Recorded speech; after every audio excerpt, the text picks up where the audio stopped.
Hi guys! Welcome to my vlog! LBVing channel. So ngayon guys, magagawa ko ng macaroni salata. Macaroni salad with vegetables.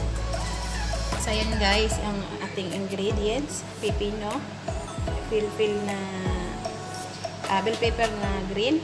Maganda yan kung may iba-iba ng kulay pero wala mang available. So, yan lang ang anuhin natin. Tapos, isang kas. Tapos, ito, nag-add na ako kanina ng carrots. 2 peraso. Sa sauce naman, ang gagawin kong sauce, ayan po. Ayan. 1,000 Island and French sauce. Tag-iisa niyan. Tapos, 2 kutsarang tahina.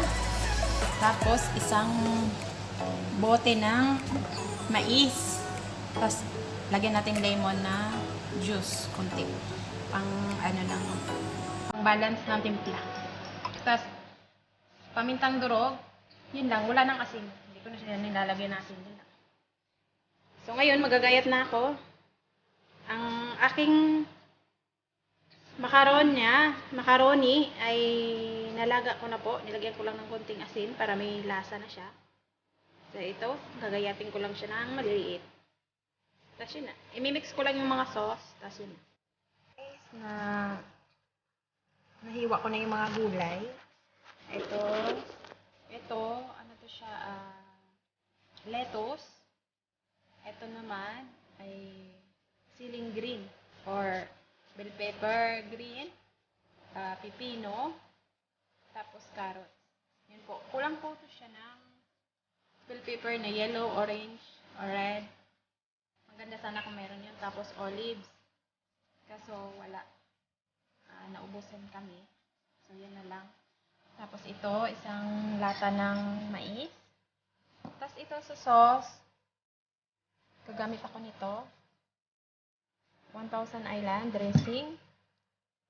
French dressing. Konting mayonnaise. Plain. Tapos ito yung tahina. Tahina siya. Tapos ito, konting lemon. Siguro mga 2 kutsara ganyan. So, imimix ko lang siya, guys. Tapos, ilalagay siya dito.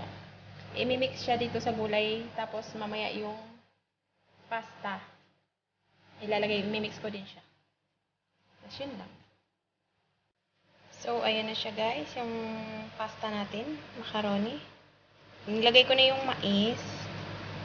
Tapos, ito yung sauce na minix ko, yung kanina, nakita ko. Ito na yun siya. Tapos, lagay na natin yung gulay.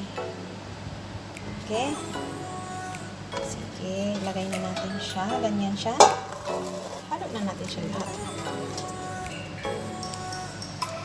Okay? Tapos, sunod na natin si sauce.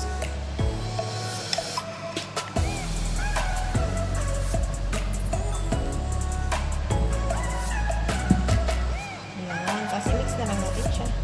Ayan na siya ang finished product natin.